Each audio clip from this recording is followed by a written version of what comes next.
একটি বিড়াল কখনো বড় কিছু চায় না, একটু আদর, একটু নিরাপদ আশ্রয় আর একটু ভালোবাসায় তার পুরো পৃথিবী। অথচ সে বিনিময়ে ঘর ভরে দেয় মায়া, শান্তি আর অসংখ্য সুন্দর মুহূর্ত দিয়ে। হ্যালো এভরিওয়ান, আসসালামু আলাইকুম।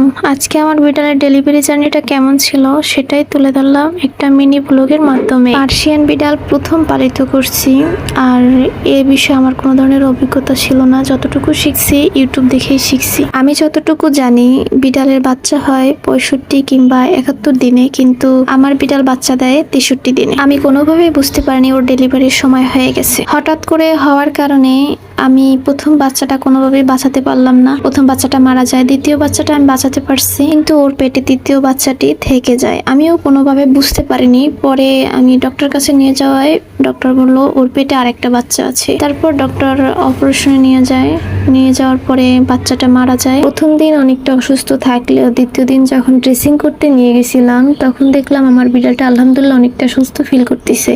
তো সবাই আমার বিড়ালটার জন্য দোয়া করবেন, ভালো ভালো পরামর্শ দিবেন। আল্লাহ হাফিজ।